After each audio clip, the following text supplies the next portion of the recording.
saat ini kami bertemu anak muda, semua bilang lahir barunya mendengarkannya lagu-lagu di saat kecil ya, lagu Robert Lea gitu. Jadi kami juga terhibur juga gitu.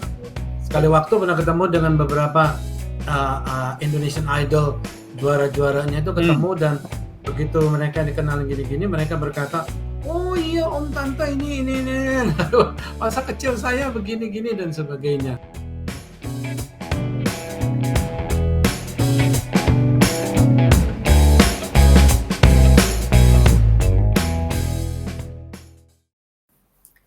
Shalom God Lovers, bertemu lagi dengan saya, Martin Hareva, dalam acara talk show di Diaspora TV. Apa kabar Anda semua? Saya doakan apapun kondisi Anda saat ini, mari kita tetap berharap hanya kepada Tuhan saja, karena hanya Dialah gunung batu kita.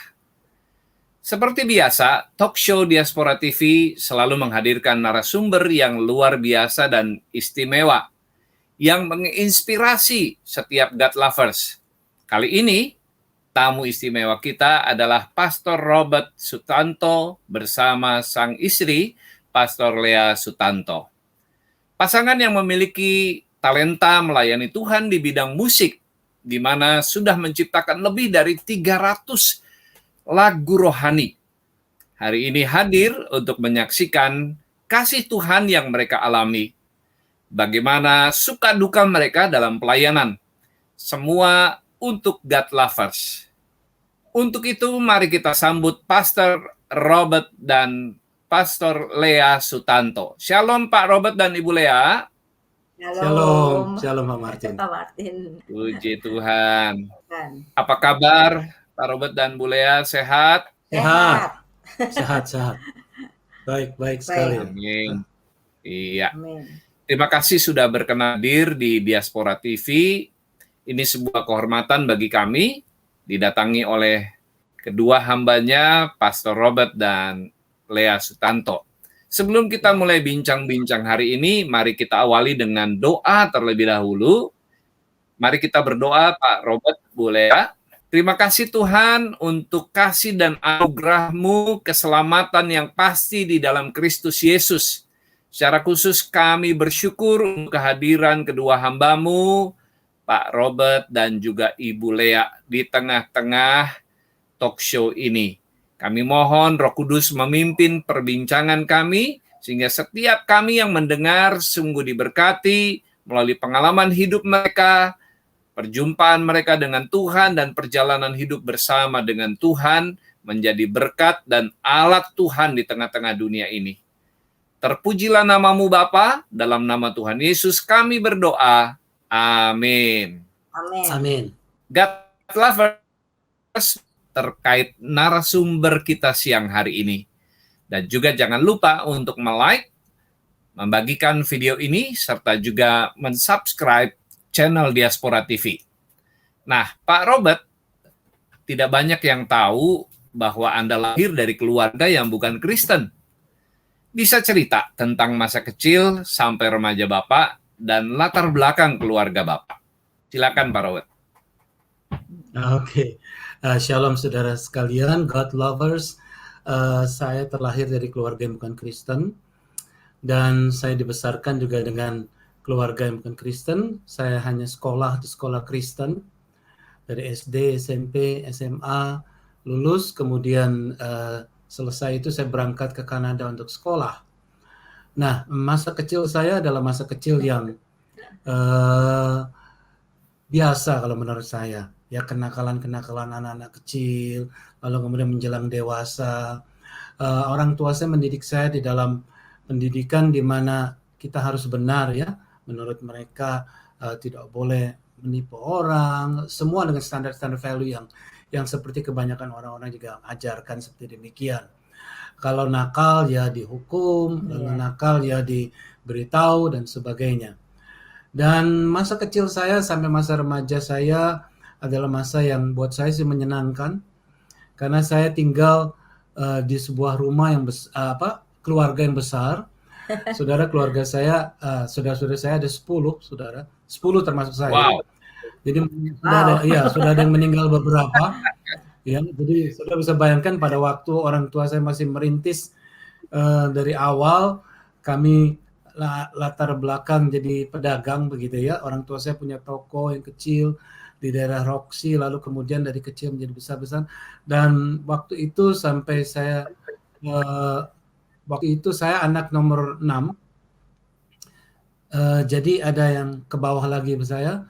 Jadi sudah bisa bayangkan tinggal satu rumah dengan 6 orang, 8 orang termasuk ayah dan ibu saya, dengan rumah yang kecil dan sebagainya. Tetapi bisa tuh sampai hari ini. Artinya walaupun pada masa kecil rebutan kamar mandi, rebutan ini itu dan sebagainya karena rumahnya kecil dan ada toko dan sebagainya. Masa-masa kecil saya katakan boleh cukup bahagia karena orang tua saya mencukupi dan hidup baik. SMP, SMA, biasa kenakalan-kenakalan remaja, saya suka bergaul dengan teman-teman, orang-orang yang cukup nakal, yang paling main disco dan sebagainya. Lalu pernah juga muncul di film dan macam-macam. Jadi artinya sampai SMA hidup saya biasa-biasa seperti demikian. Baru kemudian saya berangkat ke Kanada untuk kuliah, dan pada tahun pertama disitulah saya menemukan perjumpaan saya dengan Kristus. Kalau dibilang hidup saya dengan orang tua saya, karena orang tua saya adalah orang pedagang dan pekerja yang keras, itu yang menurun kepada saya agar saya bahwa segala sesuatu tidak didapat dengan gratis, harus ada usaha, harus ada kerja, dan harus ada keringat yang harus dikeluarkan untuk bisa menghasilkan begitu. Dan saya memperhatikan keluarga saya, orang tua saya yang begitu gigih berusaha sampai dari yang kecil sampai menjadi besar dan makin besar sampai ada pabrik roti dan kemudian toko yang begitu besar dan dulu belum ada Hero Supermarket, jadi mungkin kami di antara di daerah kami, daerah Petojo, Roxy itu yang paling besar mungkin ya. Jadi dari nol, dan itu adalah sebuah teladan yang sangat baik ketika saya melihat orang tua saya merintis dari nol sampai demikian besar. Lalu kemudian kami sekeluarga, setelah saya kuliah beberapa tahun, mereka pindah sekeluarga ke Kanada. Jadi sebenarnya saya ini orang Kanada, sudah tinggal di sana. Tetapi waktu saya terima Tuhan Yesus, lalu kemudian menyelesaikan kuliah, lalu kemudian bekerja, dan Tuhan mulai panggil saya untuk pelayanan misi pada waktu itu. Saya bukan orang yang bagaimana begitu. Nah, Pak Robert dengan Bu Lea ini kan membuat sebuah buku ya, judulnya Deeper in Love. Nah, di buku itu Pak Robert cerita bagaimana Bapak mulai melayani. Bapak tertantang menyerahkan seluruh hidup secara penuh kepada Tuhan. Nah, bisa cerita Pak, titik balik hidup Pak Robert sehingga memilih untuk memenuhi panggilannya secara full time. Silakan Pak. Iya, terima kasih untuk pertanyaannya. Dan sebenarnya pada waktu saya proses daripada saya menerima Tuhan sebagai Tuhan dan Juru Selamat, ada sebuah proses yang cukup berat buat saya sebenarnya, karena saya bukan di latar belakang Kristen, satu. Kedua, pada waktu itu saya sedang mencari karena saya mempunyai beban yang berat dalam hidup ini, dan saya tidak tahu apa yang saya harus lakukan, dan seolah-olah semua apa yang saya lakukan, saya merasa itu salah dan tidak benar, saya melakukan ini salah, itu salah, dan sebagainya. Nah, di persimpangan itu, tiba-tiba ada teman saya mengajak untuk pergi ke sebuah KKR kebaktian di Toronto, Kanada. Pada waktu itu saya sudah kuliah. Jadi saya waktu itu bekerja, usaha, kuliah, dan sebagainya. Dan saya juga mulai pelayanan walaupun saya tidak kenal dengan Tuhan ya secara pribadi, tapi saya mulai pelayanan gitu di beberapa gereja dan sebagainya, karena saya dari dulu memang punya hobi main gitar dan nyanyi begitu.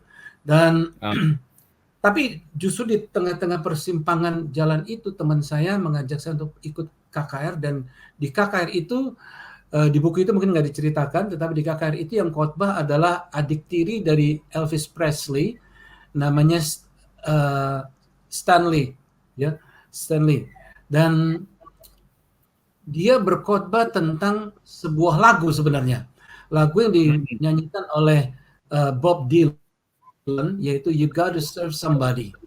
Dan saya sangat tertarik sekali ketika dituliskan kata-kata tersebut, Karena pada waktu Bob Dylan menulis itu, dia sudah bertobat dan terima Tuhan Yesus pada waktu itu.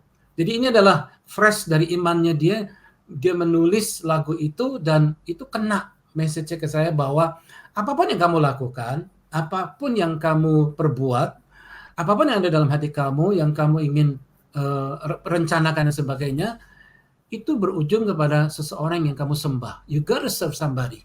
Apakah itu uang, apakah itu harta, apakah itu kesuksesan dan sebagainya. Di situ saya berpikir, saya dalam keadaan situasi yang sangat sulit dan terpojok dari berbagai sisi. Saya dihadapkan dengan pilihan, saya mau melayani siapa ini? Uang, kesuksesan sekolah, atau yang lain-lain. Nah, pada waktu saya datang di KKR tersebut, dia menawarkan jalan. Dia katakan, Yesus sudah mati menebus dosa-dosamu.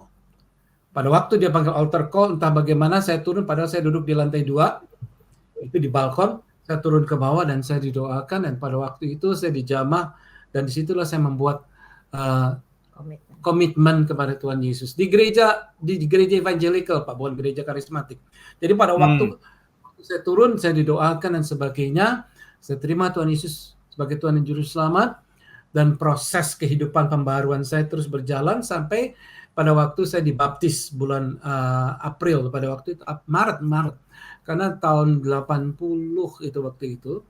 Jadi 81 saya, jadi tahun 81 saya dibaptis, dan begitu keluar dari kolam baptisan, saya merasa hidup saya baru, dan saya merasa bahwa all things have passed away, behold new things have come. Jadi hal yang baru sudah datang, dan saya sedang hidupi, dan hidup yang lama diubahkan oleh Tuhan.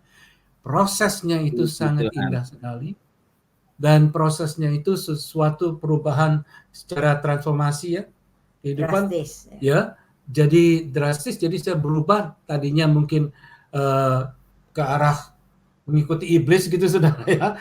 Tapi kemudian ketika saya bertobat, saya mulai jadi rohani, baca Alkitab, berdoa, lalu ikut persekutuan, lalu di gereja dan sebagainya. Dan terus sampai satu ketika saya mulai terpanggil untuk melayani misi. Dan di gereja pelayanan saya adalah worship leader. Dan sebenarnya pada waktu itu ketika tahun 83, saya lagi kencering-kencering main gitar di kamar. Waktu itu sudah, artinya pertobatan saya sudah mulai bertumbuh dan sebagainya. Saya mengikuti berbagai macam seminar, lalu training dan macam-macam. Dan saya menulis lagu di hadapan hadiratmu. Kalau mungkin tahu ya, lagu ini. Di hadapan hadiratmu, ya Bapa, ku datang dengan penuh kerinduan, di hadapan hadiratmu, ya Bapa, segala keangkuhanku hilang. Gitu ya? Ya. Ku sembah Kau ya Bapa, Kau ya.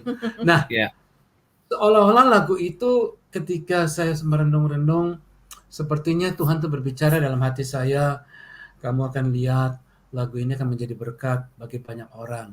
Waktu itu saya cuma ketawa, saudara, pada waktu itu.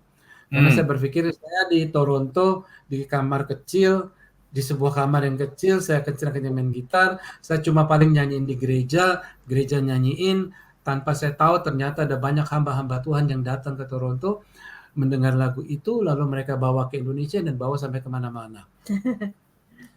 Lalu waktu saya pulang ke Indonesia, saya baru menyadari. Dan saya berkata, wah Tuhan ternyata menggenapi. Tapi belum sampai situ, tahun 83, lalu 84 saya kerja, terus kuliah, kerja, dan pelayanan di gereja. Dan tahun 85, saya ada seorang teman datang dari Indonesia melalui Belanda, lalu kemudian mengajak saya, waktu ke Toronto itu, ngundang untuk bisa ikut pelayanan di Belanda. Kemudian dia terkagum-kagum karena saya bisa mimpin pujian, bisa 30 lagu non-stop medley gitu loh. Jadi dia katakan, ayo datang ke Belanda. Nah, di sini prosesnya ini yang membuat saya tercengang akan kebaikan Tuhan. Saya hidup bukan berkelebihan, walaupun kami ada rumah dan sebagainya, tapi saya membiasakan diri berhidup sederhana. Jadi untuk saya bisa beli tiket berangkat dari Toronto ke Amsterdam, Toronto, itu tidak mudah karena hidup saya pas begitu saudara ya. Nah, saya tidak tahu kenapa satu ketika saya cek waktu saya berkata, oke, saya doakan ya untuk bisa menjawab teman saya ini bahwa saya bisa pergi ke Belanda.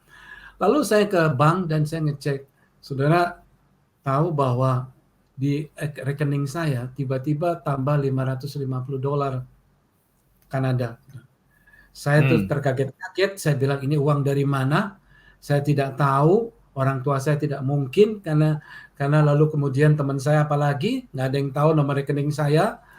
Orang tua saya pun juga mungkin cuma dia aja yang tahu dan tidak mungkin karena itu di awal bulan, biasanya dia ngirimnya pertengahan bulan atau akhir bulan gitu.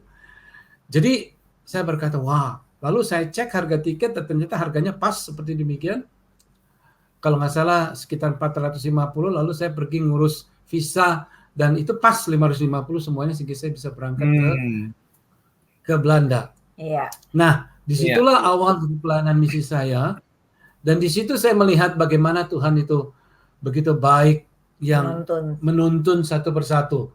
Baik. Saya disitulah Tuhan mulai dan sampai begitu beberapa kali saya berangkat, akhirnya saya memutuskan untuk saya melayani full time.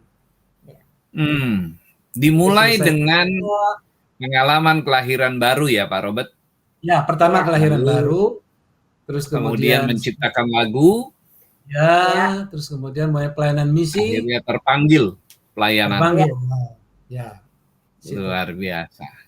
Nah, sekarang pertanyaan untuk Bu Lea. Ada 2 kata kunci, anak ajaib dan disciples. Ibu Lea bisa cerita, kenapa Ibu dijuluki anak ajaib? Dan yang kedua, Bu Lea menjadi anggota band musik rohani Disciples dan bisa cerita bagaimana latar belakang munculnya band rohani ini dan kemana teman-teman yang lain sekarang. Silakan Bu Lea.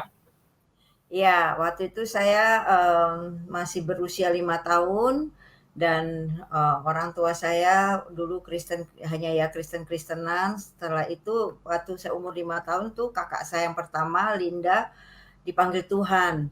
Dan itulah mulai proses dari keluarga kami. Yang anak pertama itu pinter main piano klasik kan. Nah itu karena dulu ayah ibu saya hidupnya maksudnya ya Kristen-Kristenan gitu ya. Jadi dia mengalami satu proses yang berat sekali dengan kepergian kakak saya yang pertama itu.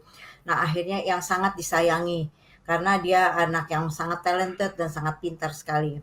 Nah karena saya waktu itu masih kecil, saya juga kehilangan, saya belum ngerti apa-apa, saya coba belajar piano karena saya lihat suka lihat-lihat dia main piano gitu. Nah, saya mulai belajar piano mulai dari lagu Malam Kudus, saya selalu dengar lagu-lagu dan lagu apa yang saya dengar, saya mulai mencoba bermain piano dan pada satu saat lagu Love Story dan lagu Malam Kudus itu menjadi sebuah melodi yang lengkap ketika saya bisa main. Jadi setiap hari itu saya coba belajar main piano sendiri. Dan tiba-tiba pada satu saat tuh seperti kayak komputer dalam otak saya langsung bekerja. Dan itu langsung saya bisa mendengar tiap lagu yang saya dengar tuh bisa saya mainkan di piano. Jadi orang tua saya kaget, sangat kaget sekali gitu loh. Dan udah gitu jadi saya akhirnya semua orang ada hamba Tuhan di gereja juga bilang ini anak ajaib sekali katanya. Setiap kali dengar lagu, saya coba mainkan di piano itu dengan tidak salah gitu loh. Tapi saya belum bisa baca notes gitu. Nah akhirnya seiringnya waktu kakak saya juga bisa main piano dan dia dilesin gitu. Kalau saya tidak pernah waktu masih kecil saya tidak les gitu. Jadi saya hanya mengandalkan hearing dan saya bisa bermain macam-macam lagu yang saya dengar langsung saya bisa gitu. Waduh ini anak ajaib sekali ya umur 5 tahun katanya. Nah itulah timbul kata-kata anak ajaib. Nah, waktu saya umur 10 tahun 75, ayah ibu saya aktif di sebuah gereja dan itu yang membawa kami sekeluarga akhirnya rindu untuk membentuk sebuah band. Gitu. Karena saya umur 10 tahun tuh udah ibaratnya dijorokin main piano di gereja. Jadi anak kecil katanya ngiring-ngiringin gitu loh. Karena saya bisa semua lagu, jadi saya mulai bikin pelayanan gereja sejak tahun 75 itu. Nah, akhirnya orang tua saya memang senang musik, mama saya penyanyi seriosa, dan dia main piano klasik, papa saya juga orangnya senang musik walaupun dia bukan pemusik. Jadi kami sering mengumpulkan anak-anak itu ya mau melayani dari interdenominasi untuk melayani bersama. Nah, karena sejak kesedihan yang akhirnya berangsur-angsur menjadi sukacita karena anak-anak bisa main piano, akhirnya dia juga dapat ayat Yohanes 15 ayat 8. Demikianlah engkau akan berbuah, dan maksudnya murid menjadi murid-murid. Nah, akhirnya dia dapat nama di Disciples. Sejak itu orang tua saya membentuk grup Disciples. Kami latihan, kami kumpulkan pemusik-pemusik, orang-orang yang senang melayani Tuhan, dan itulah terjadi di rumah kami dulu, di pusat perkumpulan anak-anak yang senang melayani Tuhan dari berbagai gereja. Nah, akhirnya berkembanglah Disciples Music itu. Dan akhirnya berkembang juga jadi YASDI, Yayasan Dian Abadi, dengan berbagai macam orang-orang yang berkumpul dan banyak hamba-hamba Tuhan yang melayani di situ juga. Nah, sejak itu kami memang bakat kami tersalurkan karena kami banyak pelayanan di gereja-gereja, semua gereja-gereja kami layani, dan walaupun nggak di gereja lagi, tapi kami ada di yayasan itu. Gitu sekilasnya Pak Martin. Ya, sudah. Dan tentunya Iya. mereka sekarang anggota Dan Disciples sekarang anggota Disciples sudah sibuk, dan ada yang berbagai udah gereja banyak yang macam-macam. meninggal juga, Beberapa yang karena meninggal. udah tua-tua juga kan. Jadi Iya. udah generasi ya Pak. Artinya generasi dari generasi mami, Iya, terus kemudian turun ke generasi kita. iya, yang generasi yang tua tuh udah jadi hambaan juga, tapi banyak kan yang udah meninggal. Gitu. Iya. Bu Lea kepikir nggak mau membangun Disciples Junior begitu? Wah, sekarang Waktu dulu ada dong. waktu dulu Kita ada ada sempat rekaman. ada. Kita dulu setelah itu kan setelah nggak ada, akhirnya bergerak menjadi simfoni. Nah, kami pernah ada anak-anak juga, Disciples Kids juga ada, simfoni juga ada, tapi mereka juga udah besar-besar, mereka juga dari bergereja masing-masing ya. Jadi udah nggak bisa kumpul lagi. Akhirnya ya kami kumpulkan anak-anak rohani yang sekarang-sekarang dekat dengan kami untuk mendidik mereka. Itu lanjutannya. Iya. Tapi berhasil semua ya. Jadi murid. Bagus. Lebih berdampak sih Pak. Iya, itu dia. Puji Tuhan. Apa yang dilahirkan oleh Papa Mama, Ibu Lydia, Sutanto, melahirkan Disciples, dan akhirnya mereka semua berhasil menjadi hamba-hamba Tuhan yang melayani dengan setia ya. Iya. Nah, jika sedikit flashback ke belakang, Pak Robert dan Ibu Lea bisa cerita kisah pertemuan pertama itu kapan, di mana? Pak Robert kan di Kanada, di Toronto, lalu Ibu Lea di Jakarta. Kok bisa ketemuan itu gimana? Ya, saya sih melihat ini karena memang Tuhan sudah menyatukan ya, seperti di laut ketemunya di kuali begitu. Jadi saya pada waktu itu, saya ingat tahun 86 saya kembali ke Indonesia.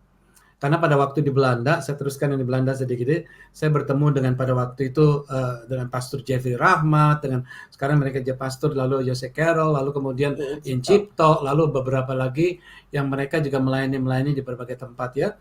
Jadi pada waktu tahun 86 saya diajak untuk ke Indonesia, dan saya pikir iya, saya sudah lama tidak pulang Indonesia, jadi saya kembali ke Indonesia.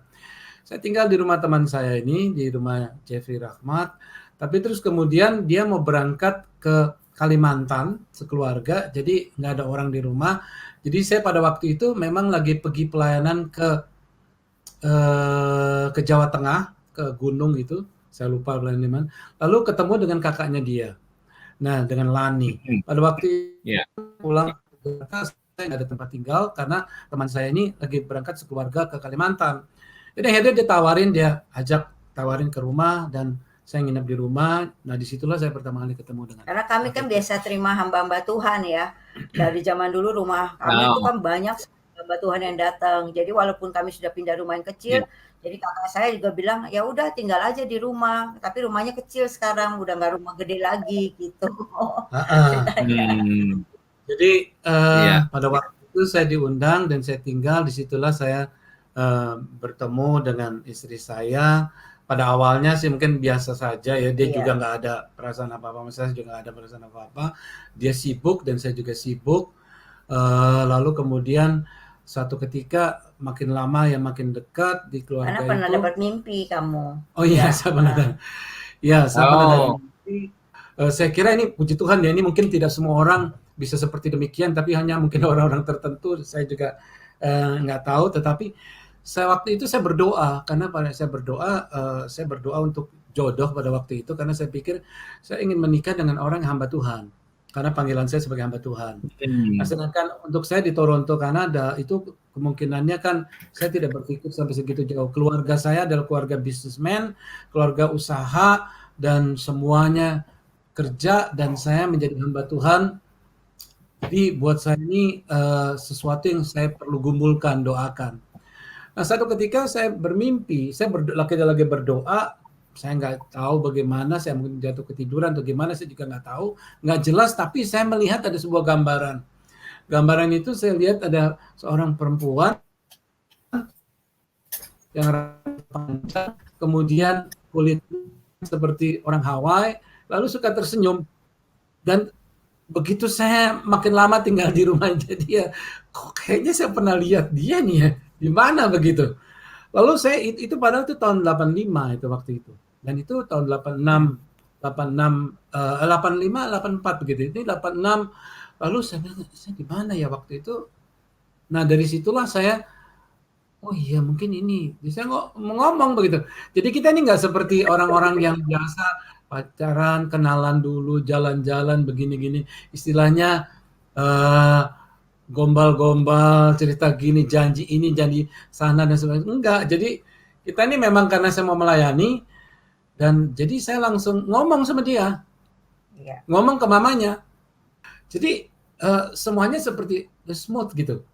Jadi begitu itu saya foto dan saya foto-foto banyak gitu ya. Saya pulang ke Kanada, saya cerita dengan orang tua saya dan orang tua saya tuh bisa setuju gitu.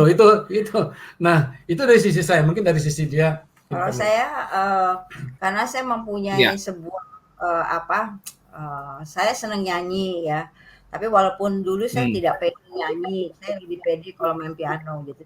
Cuma saya ada seorang pasangan, sebuah pasangan yang saya, senang suaranya gitu loh.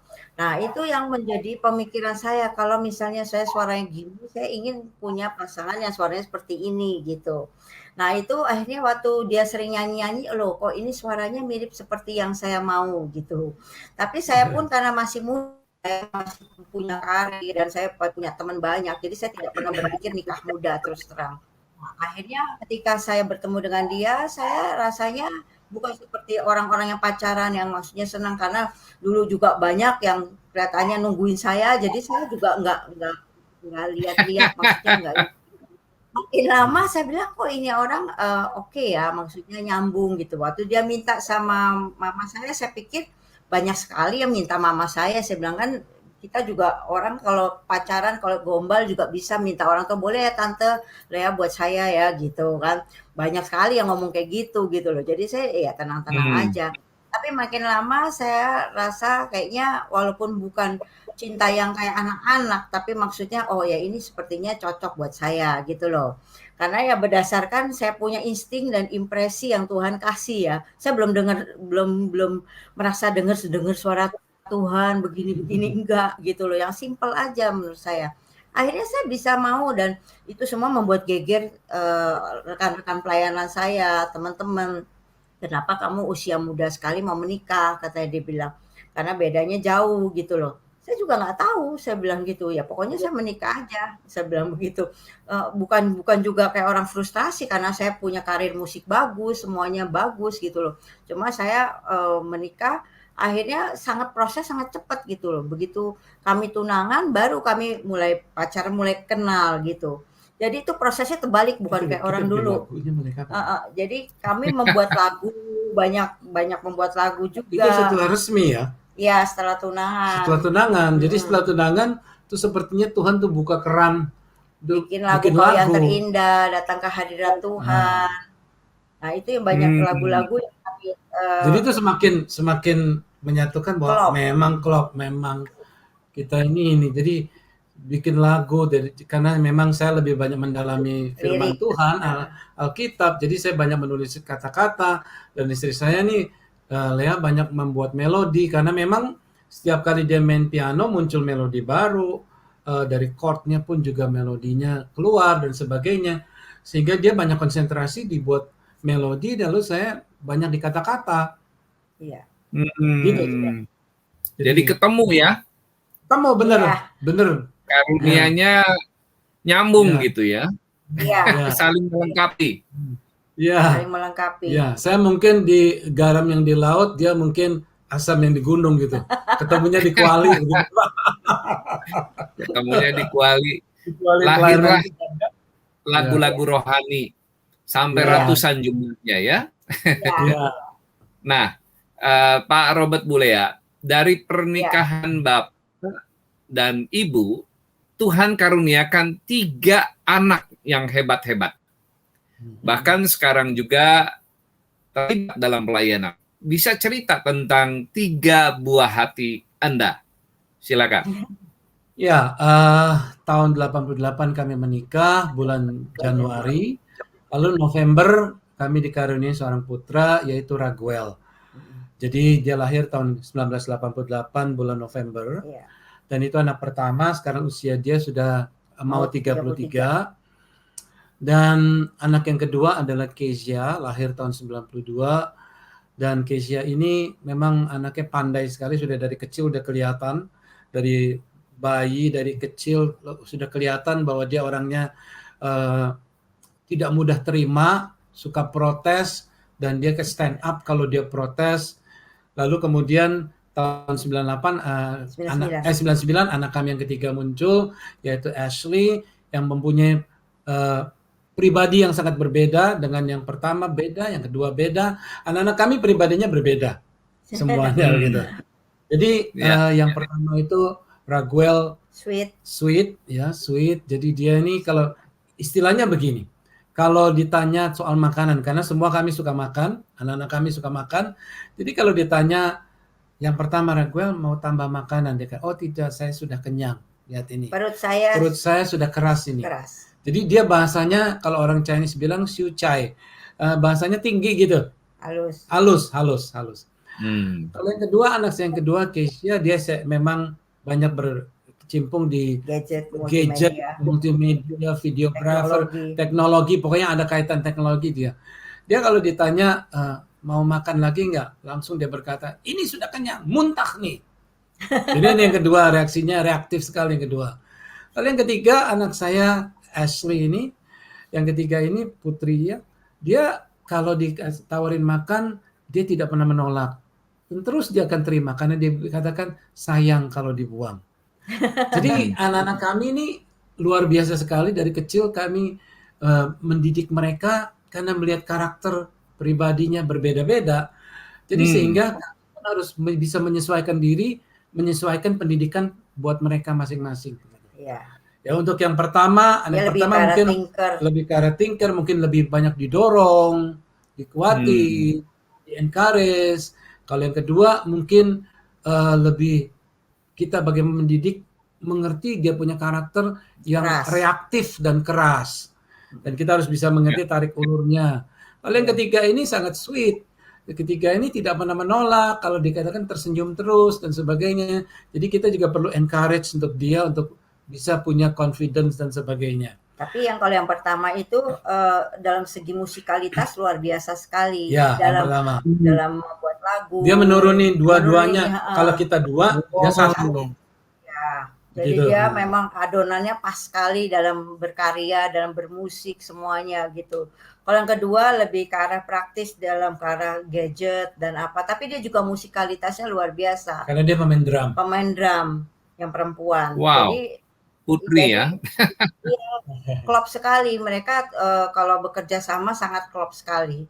Yang satu bisa mixing musik, yang satu bisa mendengarkan gitu. Jadi kami sebuah tim yang kuat lah. Kalau yang ketiga ini hobinya beda, dia Masak, pastry. pastry. Oh. Dia pastry chef deh. Jadi dia pastry, Dan dia tapi bisa ngajar dia juga bisa sekolah pinter minggu. guru sekolah minggu. Kalau dia kesaksian atau dia khotbah itu ngajar satu-satu dia ngajarin. Dan ini loh, ini unik sekali, dan dia nyanyinya suaranya Bagus. bagus. Suaranya bagus. Hmm. Jadi memang saling melengkapi, Luar tiga-tiganya ini biasa. pelayanan semua. Ya. Iya. Ya. Iya. Ya. 3 anak yang unik, berbeda-beda sifat, karakter, dan juga talenta. Ya. Nah, apa rahasia dan tips yang bisa dibagikan kepada God lovers soal mendidik anak?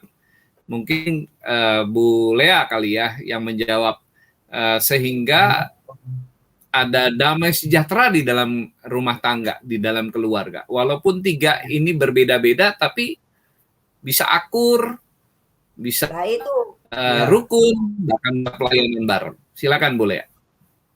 saya biasanya mengamat-ngamati anak saya ini pertumbuhannya gimana. Kalau karena anak yang pertama ini tidak bisa selalu di-counter dengan kata-kata. Karena dia itu lebih halus. Walaupun pria, memang saya waktu hamil dia juga maksudnya doakan dia seperti maksudnya dia kami beri nama Raguel Lewi kan seperti imam gitu ya. Jadi dia tidak berani tidak banyak bicara gitu loh. Tapi pemikiran-pemikiran dia itu sangat dalam. Jadi saya berusaha terus menyelami pikirannya dia gitu. Jadi kalau ngomong sama dia tuh nggak bisa langsung frontal. Nah, sementara dia sangat bertolak belakang dengan anak kami yang kedua. Anak kami kedua itu lebih mirip ke saya sebenarnya, ingin selesaikan masalah. Kalau ini begini langsung reaktif. Nah, saya harus belajar mengimbangi anak pertama dan anak kedua. Saya harus bicara kepada anak kedua, tidak bisa bicara dengan kakakmu seperti ini gitu loh. Karena harus menghargai yang lebih tua, apapun yang terjadi gitu, dan menghargai orang tua. Walaupun anak kedua ini memang pemikirannya pintar-pintar gitu. Cuma caranya dia menyampaikan kadang-kadang salah karena dia terlalu emosional orangnya. Kalau yang pertama reaktif jadinya. Kalau yang pertama tuh lain. Nah, yang ketiga itu anaknya bisa diajak bicara cuma rada cuek gitu. Jadi dia kalau misalnya benturan terus akhirnya dia nggak mau ngomong. Nah itu yang jadi kita sebagai ibu yang harus melihat karakter masing-masing dan mendidiknya dengan cara masing-masing. Kalau misalnya saya dengan anak saya yang laki, kalau saya sudah tidak bisa dengan kata-kata, saya hanya kasih dia WhatsApp. Saya bilang ini faktanya ini begini-begini, kamu tuh jangan begini-begini. Dan dia akan cecer saya gitu loh. Dia akan bilang kenapa harus begini-begini-begini, karena dia memang tidak bisa berkata-kata dengan lancar gitu. Dengan maksud mengisi hatinya dia. Tapi saya bilang kamu nggak bisa gini-gini. Kalau misalnya dia nggak cocok terus sama adiknya, saya bilang mau nggak mau di dalam ini saudara, semua lingkungan kita harus terima. Saya bilang begitu. Walaupun tidak cocok harus dicocok-cocokkan. Saya bilang. Nah itu yang sebenarnya saya lihat banyak ibu-ibu yang selalu pilih kasih sama anaknya gitu. Itu yang menyebabkan pertikaian terus ya. Apalagi lagi pandemi gini. Kalau ada yang salah didik, maksudnya selalu menangin satu aja, ngalahin yang lain. Nah, itu yang akan terjadi keributan, tidak jadi damai sejahtera. Saya belajar banyak selama pandemi 1,5 tahun ini mempelajari sikap anak-anak saya terus terang gitu loh. Karena selama ini kan maksudnya mereka masih sekolah, masih aktivitas. Sekarang kan di rumah terus. Jadinya kita sebagai ibu-ibu ini yang harus benar-benar mengedukasi dan kita juga belajar untuk menerima keberadaan anak-anak kita. Kadang-kadang mereka protes, kenapa sih begini, kenapa sih begini. Nah itu yang harus saya jelaskan. Dan saya harus sepakat dengan suami saya. Gak bisa kita beda-beda nih. Kalau beda-beda dia akan ambil celahnya. Oh sama mami boleh, sama Dedi gak boleh. Atau sama Dedi boleh, sama mami gak boleh. Anak-anak kan pinter kan, maksudnya gitu. Jadi itu yang tips-tips saya untuk para orang tua yang mendidik anak-anaknya. Mungkin ada ayat ini yang mendasarinya, yaitu Amsal 22 ayat ke-6 mengatakan bahwa didiklah orang muda menurut jalan yang patut baginya, maka pada masa tuanya pun ia tidak akan menyimpang daripada jalan itu. Jadi kata Oke. menurut jalan yang patut ini, jalan ya. Jadi cara ways dalam bahasa Inggris kan pakai kata ways ya. Jadi masing-masing anak itu punya karakternya beda, pembawaannya beda. Iya. Ada yang satu dia bisa menerima seperti spons ya, dia terima, Iya. menyerap. Tapi ada satu yang kalau nggak masuk akal dia akan tolak karena dia kritis dan dia kalau dia nggak setuju dia akan terus sampai kapanpun dia akan ini. Lalu ada yang satu berpikir ya udah karena papi mami yang ngomong, mami daddy yang ngomong ya kita terima aja. Iya. Jadi mendidik anak itu memang tidak mudah karena kecenderungan daripada banyak orang tua adalah dia membeda-bedakan yang mana yang paling dekat dengan hatinya dia. Nah ini yang sebenarnya Alkitab katakan tidak boleh membeda-bedakan karena sampai kapanpun mereka jadi anak kita. Nggak ada ex mantan anak, tidak ada. Jadi dari kecil, remaja sampai dewasa, sampai menikah, sampai dia punya anak, sampai anaknya punya anak lagi, kita sampai jadi apa itu ya, itu tetap anak kita dia. Dan juga kita nggak bisa cara didik orang tua kita tularkan ke anak-anak Ya, kita. Karena kebanyakan kan dulu Iya. orang tua saya bilang begini. ya, Jadi kalian juga harus begini, nggak bisa. nggak bisa Zaman karena sekarang apalagi begini, kalau kita melihat lebih dalam lagi, yang pertama anak saya yang pertama itu masuk generasinya milenial. Anak saya yang pertama dan kedua masuk milenial. Tapi anak saya yang ketiga masuk generasi Z. Nah, generasi atau Z ini berbeda dengan milenial. Cara mereka, hidup mereka, ini kelihatan semua pada waktu pandemi ini. Jadi betul-betul sebenarnya pandemi ini bisa menjadi berkat besar buat orang tua, tapi bagi mereka yang tidak mau peduli dan mereka tidak mau mengerti akan sifat dan bawaan anak-anak akan menjadi bencana buat mereka. ya. Itu sebabnya makanya Betul. kami percaya bahwa mendidik anak-anak ilahi, ya kita kan punya keturunan ilahi, kalau dulu meninggal keturunan ilahi. Keturunan ilahi itu harus dididik. Nggak bisa hanya suami istri Kristen menikah lalu melahirkan keturunan ilahi. Keturunan ilahi harus dididik Iya. dengan firman Tuhan, dididik orang tuanya harus juga rohani. Iya. Tidak mungkin orang tuanya nggak rohani punya anak rohani, karena anak tidak akan melebihi Iya. orang tua jadinya. Jadi itulah dari kecil, Betul. apalagi di masa pandemi ini kita betul-betul harus melihat dan ini yang menjadi berkat buat kami terus terang, dan kami bisa melihat semua anak-anak lebih jelas lagi. Kalau dulu mungkin masih ada kabut yang kelihatan karena dia ada sekolah, ada pelayanan di luar, ada pergi keluar, ada ini kan sekarang. Kalau sekarang kan tinggalnya di dalam, walaupun anak saya beda tinggal, tetapi masih dalam satu lingkungan begitu ya, dekat. Nah, begitu itu membuat kami bisa lebih mengerti, oh anak-anak seperti begini. Dan timbul rasa cinta kami, sayang kami jadi lebih banyak, lebih bisa mengerti. Dan mungkin pesan buat keluarga-keluarga lain adalah, walaupun anak itu mungkin nggak cocok sama orang tua dalam arti kata ini yang ini lebih nurut nih, yang ini nggak, tetap mereka anak-anak kita dan kita tidak boleh beda-bedakan satu sama lain. Iya. Itu aja. Amin. Iya, terima kasih untuk tips yang luar biasa buat keluarga dan para God lovers. Nah, Pak Robert, ya sebagai hamba Tuhan, melayani Tuhan, dan sibuk memperhatikan jemaat gitu ya. Di dalam membangun rumah tangga, pernah nggak ada cekcok, perbedaan pendapat, sampai pertengkaran begitu antara Pak Robert Bulea, dan bagaimana menyelesaikannya? Ini juga menjadi tips buat banyak keluarga ini. Kami bedakan antara disagreement, Pak. Disagreement yaitu karena kalau agreement berarti kita punya satu pandangan, dia melihatnya lain, saya melihatnya lain. Itu satu pandangan disagreement. Jadi misalnya ada satu hal tentang mendidik anak seperti ini, ya. Misalnya dia punya pandangan A, saya punya pandangan B. Nah, di situ terkadang itu kita suka disagree satu sama lain. Oh, saya nggak bisa begini, karena saya bisa harus mengerti bahwa saya sangat lama di luar negeri. Saya pendidikan sehingga pola pikir saya banyak terpengaruh tentunya dengan di Kanada di mana saya sudah lama dan pendidikan saya di sana. Nah, istri saya adalah dari keluarga yang praktis tentunya. Mamanya seorang hamba Tuhan, papanya seorang pengusaha, keluarganya dididik secara praktis sehingga hal-hal yang praktis dia ini teori dari sisi yang ini saya lebih kuat karena saya mungkin belajar psikologi, saya karena di kuliah pernah ngambil dan sebagainya, dan saya lebih banyak pengetahuan, wawasan dan sebagainya. Nah di situ itu mungkin dalam hal melihat tentang anak-anak, ya. Tapi kalau cekcok kami secara pribadi, artinya kemana uang yang saya kasih? Udah ini kok udah habis begini misalnya begitu ya? Nggak pernah itu sih itu. Tapi Kalau pernah. cekcok hal-hal yang ya biasa-biasa aja lah gitu ya, Iya, makanya sering gitu, itu karena sering. disagreement. Karena kita cara pandangnya beda. Saya laki, dia perempuan. Saya ngelihatnya aja sampai, dan Bapak Ibu sekalian ya, sampai kapanpun Anda adalah laki, pria, yang istri adalah wanita.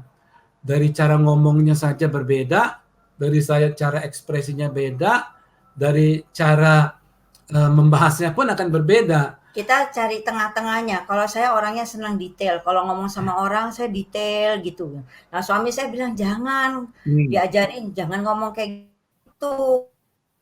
Gini. Dan saya bilang kenapa? Kan orang mesti dijelasin. Saya bilang gitu. Kalau misalnya pandangan saya begitu. Nah, kalau suami saya bilang nggak boleh. Jadi akhirnya saya belajar. Oh oke, lain kali saya harus belajar juga gitu loh. Mungkin ya juga saya harus belajar menerima masukan dari suami saya. Bahwa apa yang saya lakukan tuh tidak selamanya benar gitu loh. Biasanya kan ada orang perempuan yang enggak lah, pokoknya saya udah punya pandangan gini dari dulu mama saya ajarin begini sampai sekarang sampai selamanya saya begini. Kalau saya enggak, saya langsung menimbang. Oh iya, saya nggak boleh ya kayak begitu. Jadi saya akan lain kali saya tidak akan ulangi lagi gitu loh. Jadi saya juga teredukasi. Suami saya mau apa gitu loh. Maksudnya pemikiran dia apa harus juga saya ikutin gitu loh. Karena itu ya maksudnya yang satu-satunya membawa kita sejahtera. Bukan Karena biar bagaimana salah satu inti dari pernikahan adalah edukasi. Saya punya latar belakang beda. Sekalipun mereka tinggal satu jalan misalnya ya, di satu gang atau satu jalan, mereka berbeda. Sekalipun mereka tetangga, karena cara saya dibesarkan, cara istri saya dibesarkan, cara saya menimba ilmu, cara istri saya menimba ilmu, semuanya akan masuk membentuk menjadi apa adanya saya, apa adanya istri saya. Dan ketika dua orang disatukan, maka edukasi, pengenalan satu sama lain itu menjadi sangat penting. Begitu. Jadi bisa menyesuaikan diri. Oh, saya tahu lagi istri saya begini orangnya. Suami saya begini. Dan itu tidak akan pernah habis. Nanti pada usia 40 tahun muncul sesuatu ini, lalu usia 50 tahun muncul lagi, usia 60 tahun muncul lagi, seperti sekarang. Usia saya sudah 63. Istri saya 56. Kita pemikiran beda, dia pemikiran beda. Jadi setiap 10 tahun mungkin ya, muncul pemikiran-pemikiran baru, ini baru, apa baru, sehingga membuat, kalau buat saya, buat kita berdua menjadi kaya. Kaya dengan pengenalan gitu. Nah, itu yang kami wariskan ke anak-anak, dengan harapan kami agar semua anak-anak kami menjadi lebih baik daripada kami. Itu aja. Puji Tuhan. Luar biasa bagaimana mengelola perasaan, pikiran di dalam rumah tangga sebagai pasangan suami istri hamba Tuhan. Kita ingin lebih jauh lagi tentang musik, karena keduanya ahli di bidang musik. Nah, tapi sebelumnya kita akan menyaksikan beberapa buah video terlebih dahulu.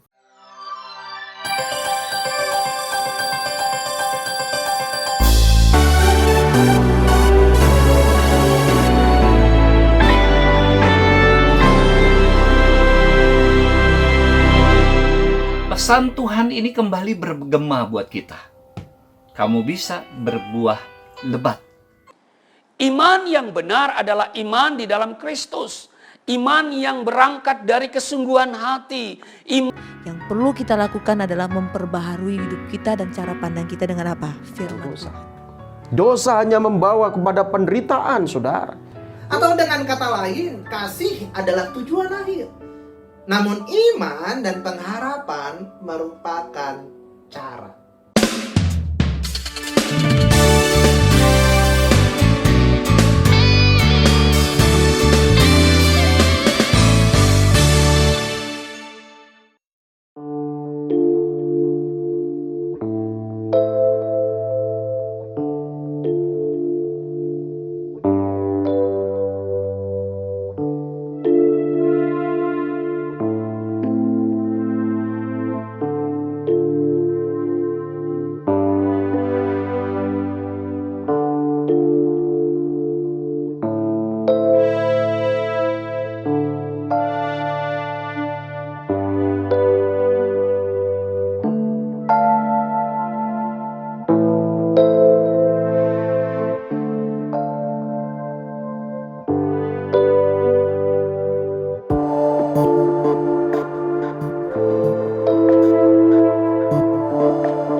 God Lovers, kembali lagi di Diaspora TV Talk Show bersama hambanya, Pastor Robert dan Lea Sutanto. Sudah ratusan judul lagu rohani diciptakan. Bisa ceritakan kapan Pak Robert, Ibu Lea berdua menghasilkan lagu-lagu rohani yang sangat memberkati banyak orang? Silakan Pak Robert, Bu Lea. Oke, pada waktu setelah yang pertama kali kami menulis bersama-sama adalah pada waktu setelah tunangan. Lagu pertama itu adalah Datang Hadirat Tuhan dan Kau yang terindah. Ya, Datang Hadirat Tuhan dan Kau yang terindah itu tahun 87. 87. Lalu kemudian setelah itu kami banyak KKR, artinya Benihin, KKR Yonggicho, api kemuliaannya, kuasanya membangkitkan, jadikanku alatmu, terus roh Allah yang hidup, itu Benihin. Jadi kami banyak membuat lagu-lagu tema untuk KKR besar gitu. Nah sebelumnya itu, jadi banyak sekali lagu-lagu yang kami hasilkan karena diminta membuat lagu untuk tema-tema KKR. Nah, kalau biasanya yang tahun 87 itu kan lagu kami kasih ke orang lain nyanyi karena kami pikir belum pede lah nyanyi berdua lah gitu. Nah, setelah itu tahun kira-kira 89 ada tawaran kami untuk membuat album. Nah, kami mulai dalam waktu kira-kira seminggu 2 minggu bisa membuat berbagai macam lagu ya. Iya, waktu itu ada 10 lagu ya. 10 lagu. Dan waktu itu kami sudah mulai membuat, lalu kita bikin demo ya, kalau nggak salah. Bikin demo, terus kemudian rekaman, dan waktu rekaman itu pun juga sangat sederhana sekali. Kalau saya melihat sih ini memang sudah tangan Tuhan ya. Karena walaupun yang kami itu dan yang mixing kami itu adalah yang biasa mixingin dangdut gitu. Jadi waktu kami setelah jadi dia ini dan sebagainya, dan hasilnya ternyata bagus sekali, yaitu album pertama Yesus Sahabatku. Dan itu tidak terduga ya, maksudnya membawa perubahan musik rohani ya di Indonesia terutama. Karena kan dulu kan orang cuma biasanya pakai piano hanya sederhana, himne. Nah, setelah itu waktu kami membuat banyak lagu-lagu itu ternyata banyak respons positif, banyak juga respons negatif juga karena seperti lagu Penghantar Tidur katanya. Karena suara kami ini suara menidurkan ternyata. Jadi banyak respons-respons, tapi kami tidak pernah tahu bahwa sesuatu yang dimulai dengan kesederhanaan itu sekarang jadi berlangsung lama ya, dari generasi satu ke generasi lain gitu loh. Dan sebenarnya lagu yang paling hits ya waktu album itu adalah Di Bawah Kepak Sayapmu. Saya masih ingat pada waktu itu koran di Jakarta itu apa ya, Sinar Harapan belum ada Suara Pembaruan kalau nggak salah itu sampai kita kalau nggak salah masuk ke tangga nada, tiap minggu ada tangga nada, itu di lagu umum ya, kita masuk ke 3 atau ke 4 begitu. Sehingga orang kan semua mencari siapa penulis lagu Di Bawah Kepak Sayapmu. Karena dimasukin ke pentas musik waktu Oh iya itu. karena masuk pentas musik, Acara sekuler. acara sekuler. Jadi kami dimasukin acara pentas sekuler di RCTI Iya. dan gitu. Jadi puji Tuhan. Dan terus semakin lama ya kami semakin asik begitu menulis lagu. Dan semua dari hasil renungan firman Tuhan muncul lagu, semua jadi pengalaman, muncul lagu, dan banyak kali setiap kali melodi, dan saya sangat aktif dalam menulis kata-kata, istri sangat aktif dalam menulis lagu, karena memang pada dasarnya dia bisa melahirkan melodi-melodi begitu, bisa merangkai melodi-melodi yang baru, dan bahkan sebelum kami kenal pun dia sudah menulis lagu untuk penyanyi sekuler istilahnya, yaitu Andi Maria Matalata. Andi Maria Matalata, dia pernah nulis lagu. Jadi pada waktu kami menikah ya dia terus semakin kreatif, saya juga semakin kreatif, sehingga kami banyak melahirkan lagu-lagu. Sekarang kita sudah berapa lagu? Ya, hampir 400. Hampir 400. Jadi kami melihat sampai hari ini pun kami masih tetap aktif ya. Setiap kali lagu-lagu itu kami ada bikin lagu untuk kebangsaan, kami ada bikin lagu untuk perjamuan kudus, untuk keluarga, untuk kalau misalnya anak menikah, terus gitu, suami istri, untuk mama, untuk papa, loving father, beautiful mama. Jadi kami banyak menggambarkan aspek kehidupan keluarga dan banyak hal tentang cinta, tentang apa gitu, tentang Roh Kudus, semua itu kami gambarkan dalam lagu gitu loh. Tentang penginjilan. Ya, tentang penginjilan, karena kami percaya dalam kuasa dalam merenungkan firman Tuhan melalui lagu itu dahsyat gitu. Itu lebih gampang masuk ya. Iya. Jadi memang kan dibilang di Mazmur 1 ayat 1 sampai dan satu perikop itu berkata bahwa renungkanlah firman Tuhan siang dan malam. Dan saya percaya cara merenungkan firman Tuhan yang paling efektif adalah dengan menyanyikannya. Iya. Karena dengan menyanyikannya kita ingat. Ya, berdasarkan dari itulah kami banyak membuat lagu dari firman Tuhan ya, yang kemudian diaplikasikan dalam kehidupan sehari-hari. Dan saya juga melihat bahwa banyak sekali saat-saat ini kami bertemu anak muda, semua bilang lahir barunya mendengarkannya lagu-lagu di saat kecil ya, lagu Robert Lea gitu loh. Jadi kami juga terhibur juga gitu. Sekali waktu pernah ketemu dengan beberapa Indonesian Idol juara-juaranya itu ketemu, dan begitu mereka dikenal gini-gini, mereka berkata, oh iya om tante ini masa kecil saya begini-gini dan sebagainya.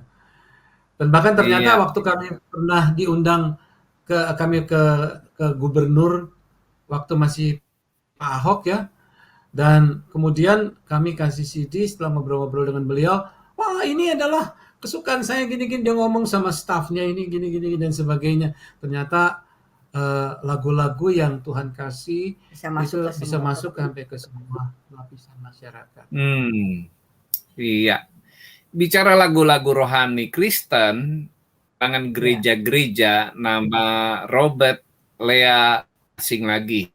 Bahkan tadi ada satu lagu yang fenomenal, judulnya Di Bawah Kepak Sayapmu, yang awalnya orang menganggap ini lagu sekuler. Ya. Nah, bisa cerita bagaimana proses lahirnya lagu ini, Pak Robert Bulea? Ya, istri saya tuh terinspirasi dari satu melodi, satu lagu barat. Kan kita selalu di dalam penulisan lagu itu ada lagu-lagu tertentu yang memberikan inspirasi dasar, lalu dikembangkan menjadi sebuah lagu yang berbeda tentunya begitu ya. Dan dia mendapatkan dari sebuah lagu lalu dibuat melodinya. Nah, pada waktu saya ingin menggambarkan, menerjemahkan melodi tersebut ke dalam bahasa, tiba-tiba saja pada waktu itu saya ingat tentang sebuah gambaran binatang, yaitu Raja Wali. Karena waktu itu saya sangat senang sekali dengan satu pendeta, yaitu Bill Gothard ya. Bill Gothard punya seri tentang Raja Wali bukunya. Jadi saya ingat bahwa saya ini sangat favorit sekali bukunya beliau itu, sehingga saya membaca dan saya nyangkut gitu tentang bagaimana Raja Wali itu terbang tinggi, tingginya bisa sekian ratus meter, kecepatannya, matanya dan sebagainya. Lalu tertuang di dalam melodi yang istri saya tulis, sehingga menjadi sebuah kata-kata yaitu di bawah kepak sayapmu. Nah, sebelum kami nyanyikan lagu ini juga menjadi kontroversi. Karena ada hamba-hamba Tuhan langsung berkata, masa di bawah kepak, mesti di atas dong, dan sebagainya. Kata-kata itu menjadi sebuah polemik satu sama lain, sampai bahkan ada hamba Tuhan yang ini harus diseminarkan secara nasional. Karena lagu ini sudah dikenal secara nasional bahwa lagu ini tidak benar dan sebagainya. Jadi kami melihat apa salahnya? Itu ada ayat Alkitabnya memang tidak jelas, tetapi gambaran sebuah Raja Wali kan adalah dia menaungi di bawah kepak sayap, artinya melindungi begitu. Ini kan ada, aku membawa Israel keluar dan mesti di bawah kepak sayapnya, di naungannya begitu, kata naungan. Iya. Tetapi semakin lama ya semakin orang kenal, jadi semakin diseminarkan semakin terkenal lagu itu sebenarnya. Jadi orang jadi semakin tahu.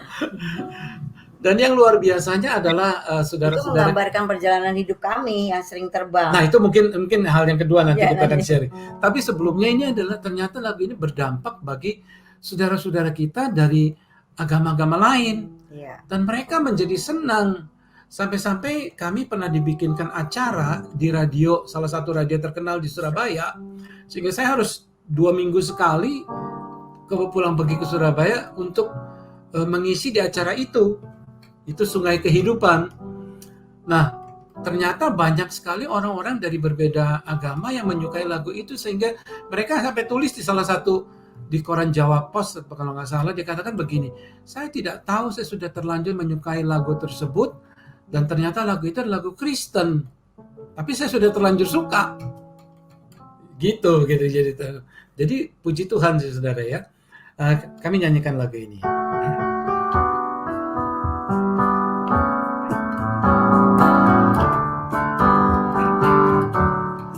Aku ingin selalu berada di hadirat-Mu. Aku ingin selalu berlindung dalam naungan-Mu.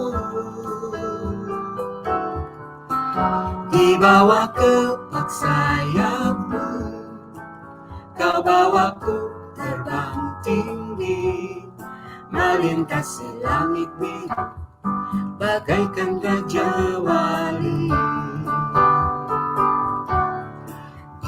Bagai Raja Wali, melintasi gunung tinggi. Bagai Raja Wali, melintasi badai hidup. Di bawah kepak sayap-Mu, Kau bawaku terbang tinggi, melintasi langit biru, bagaikan Raja Wali. Bagai Raja Wali, melintasi gunung tinggi. Bagai Raja Wali, melintasi badai hidup. Di bawah kepak sayap-Mu, Kau bawaku terbang tinggi, melintasi langit biru, bagaikan Raja Wali. Melintasi langit biru, bagaikan Raja Wali. Amin. Yes. Ya. Luar biasa. Lagu yang bertahan lama puluhan tahun. Ya. Dan banyak orang diberkati dengan lagu ini. Nah, God First, Pastor Robert dan Lea baru-baru ini melansir buku pertamanya yang berjudul Deeper in Love. Nah, buku ini adalah buku yang harus Anda baca. Sebuah buku yang menceritakan perjalanan Robert Lea dalam pelayanannya selama 30 tahun lebih. Mungkin Pak Robert bisa cerita sedikit soal buku ini dan bagaimana cara mendapatkannya. Silakan Pak Oke. Robert. Oke, saudara, jadi sebenarnya buku ini kami bundle dengan CD. Jadi kalau nanti membeli, nanti kami akan kasih tahu alamatnya di mana. Ini akan dapat buku, dapat CD begitu. Beli buku dapat CD atau beli CD dapat buku begitu. Ya. Oke. Ada 3 CD. Jadi saya buka dulu biar saya bisa sedikit membahasnya. Karena memang tujuan kami adalah kami ingin menjadi berkat, saudara, ya. Jadi berkat buat banyak orang. Nah, saudara, ini ada album Buah Hati tentang anak-anak nih dari Lullaby, jadi lagu bayi ya buat anak kecil. Lalu kemudian yang kedua ada instrumental, ada foto keluarga kami di sini.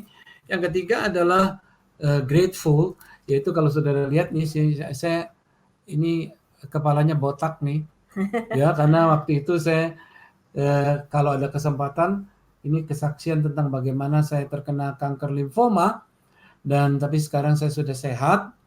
Dan saudara, ini pada waktu ini ucapan syukur kami membuat album ini, Grateful bahwa Tuhan begitu baik dan rencananya terus terjadi dengan kami. Ya. Oke. Nah, sekarang kita bicara tentang buku ya, saudara, Deeper in Love. Ini buku ini adalah hasil pelayanan dari 30 tahun. Ini sebenarnya beredarnya sudah beberapa tahun yang lalu. Dan pada waktu beredar cukup menjadi masuk best selling buku. Dan kalau Bapak Ibu sekalian belum tahu, bisa membacanya. Ini bercerita tentang bagaimana perjalanan pelayanan kami selama kami membuka, dan kami juga melibatkan kata-kata dari banyak teman-teman kami. Ada Ibu Faith, seorang pendoa, ada Pak Yonas Wisa, teman kami yang dari awal sampai sekarang, lalu kemudian Pak Darpito, mantan Pangdam Jakarta, ada Dr. Otto Hasibuan, lawyer yang Tuhan perkenankan pada waktu kami ke Israel membaptis beliau, Andi dan Lia Cokro yang pernikahannya kami yang nyanyikan, bikin lagu buat mereka ya, spesial ya, Pastor Andi dan Lia Cokro. Jadi ada banyak hamba-hamba Tuhan, Pak Kris Manusama yang juga teman dari masa-masa tahun 85 ketika saya ketemu beliau di Belanda ya, di Belanda pada waktu KKR, Pak Kris Manusama. Lalu kemudian ada siapa pemain keyboard ini, Erwin Badudu. Dan ini ya, jadi buku ini bercerita tentang perjalanan iman kami, dan tadi kita menyanyikan lagu Di Bawah Kepak Sayapmu, dan ternyata lagu tersebut menjadi sebuah hal yang profetik buat kami karena kami banyak terbang. Dan di buku ini saya tidak ingat apakah kita membahas tentang semua pelayanan. Ada kali ya. Karena kami pernah pelayanan sampai mungkin lebih dari 25 negara kali ya. Yang paling sering adalah mungkin ke Asia, ke Israel tahun-tahun ini. Jadi kalau kami ke Israel bukan bawa tur, tetapi kami pelayanan di sana. Kami berkenalan dengan banyak, mungkin hampir semua mesianik pastor di sana yang menggembalakan anak-anak mesianik gitu ya. Jadi Kristen, Yahudi yang Kristen itu mereka mempunyai jemaat dan kami melayani di sana. Sampai ke Estonia, kami pindah ke Estonia, ke Finland, sampai ke Norway ya. Ya, sampai ke sana. Jadi kami pelayanan sampai ke negara-negara tersebut di mana mereka ini, sampai ke Pakistan. Pakistan juga kami pernah KKR di sana. Ada seorang teman pendoa yang membuat KKR dan kami pelayanan di sana. Jadi buat kami menulis lagu merupakan sebuah talenta yang memang tanggung jawab kami yang harus kami kembangkan terus, karena banyak lagu-lagu ini juga dilahirkan di dalam perjalanan iman kami, perjalanan pelayanan kami, melahirkan lagu, melahirkan dan sebagainya, baik dalam hal suka maupun dalam hal duka, baik dalam hal berkemenangan, tapi juga dalam hal kita lembah kekelaman. Sehingga di dalam setiap keadaan kan firman Tuhan berkata, dalam setiap keadaan baik siap maupun tidak siap beritakan firman Tuhan. Nah, buat kami baik siap maupun tidak siap bikin lagu terus agar firman itu bisa disampaikan Amin. melalui nyanyi. Ya. Gitu. Ya. Jadi buku ini berbicara dengan demikian. Dapatkan Bapak Ibu sekalian, bagi yang sebenarnya cek di Tokopedia. Iya. Ya, Oh. New Wine Store. Tokopedia. Iya. Tokopedia New karena Store. New Wine Store. Kami sudah kirim. Oh. New Ya, Wine ya, Store ya. Jadi nanti tinggal klik atau Robert Lea Sutanto nanti muncul New Wine Store, tinggal diklik nanti di Tokopedia akan bisa beli. Ya. Nanti ada dapat, jadi maksudnya dapat bundle gitu ya. Jadi hanya dengan, saya nggak tahu harganya berapa, dapat 3 CD 1 buku, tapi harganya sangat murah, saudara. Karena ini memang kami ini untuk pelayanan sih. Demikian. Iya, terima kasih Pak Robert, Bu Lea. Bagi para God lovers, silahkan mencari bukunya dan ada bonus 3 CD, luar biasa. Di zaman seperti begini masih ada bonus. Dan silakan buka di Tokopedia. Ya, Tokopedia. New Wine Store. Iya. Store. Ya. Baik, terima kasih Pak Robert dan Bu Lea atas informasi dari buku Deeper in Love. God lovers, silakan pesan segera di Tokopedia. Dan semoga buku dan juga isinya menjadi berkat buat banyak orang lain. Pak Robert dan Bu Lea, barangkali ada pesan-pesan yang ingin disampaikan pada God lovers dan keluarga Kristen yang sedang menonton talk show ini. Silakan. Buat kami adalah, ini kan masa-masa new normal ya, saudara ya. Masa-masa new normal ini jangan disikapi dengan negatif, tapi sikapi dengan positif. Bahwa Anda mungkin selama ini hubungan suami istri yang tidak terjalin dengan baik, inilah saatnya untuk kita sekeluarga dipulihkan, kita bisa mengerti, kita bisa saling mendoakan, kita bisa saling melihat suami, istri, dan anak-anak bersama-sama di masa-masa sekarang ini. Dan ingat berdoa bahwa Tuhan tidak akan membiarkan kita sendirian. Amin. Bahwa Tuhan selalu memberikan yang baik buat kita, menyelesaikan semua persoalan dan masalah-masalah yang dihadapi. Amin. Amin. Amin.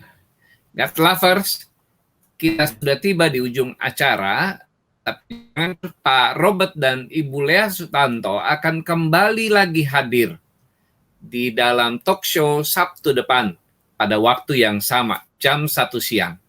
Kita akan mengulas tentang pelayanan dari Pak Robert dan Bu Lea yang luas, dan juga kita mau dengar kesaksian Pak Robert mengenai pengalamannya mengalami sakit kanker limfoma. Terima kasih buat kedua hambanya, Pak Robert dan Ibu Lea. Sampai bertemu pada talk show minggu depan. Shalom. Shalom. Tuhan memberkati. Terima kasih juga kepada God lovers yang sudah setia mengikuti talk show ini. Kami ingatkan untuk tetap memberikan komentar, like, dan subscribe. Sampai bertemu. Salam sehat. Tuhan memberkati Anda semua.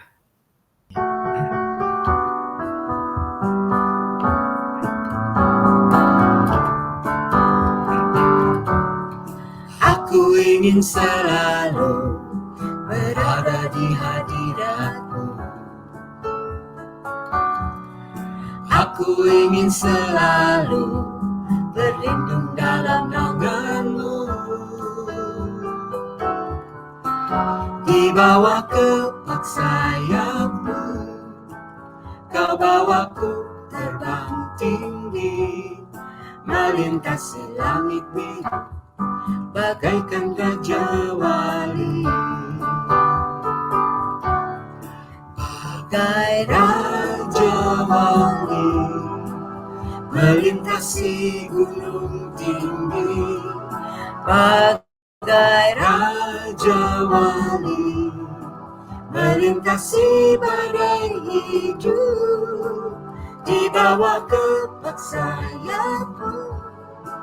Kau bawaku terbang tinggi, melintasi langit biru, bagaikan raja wali. Bagai raja wali, melintasi gunung tinggi. Bagai raja wali, melintasi badai hidup, di bawah kepak sayapmu. Kau bawaku terbang tinggi, melintasi langit biru, bagaikan raja wali. Melintasi langit biru, bagaikan raja wali.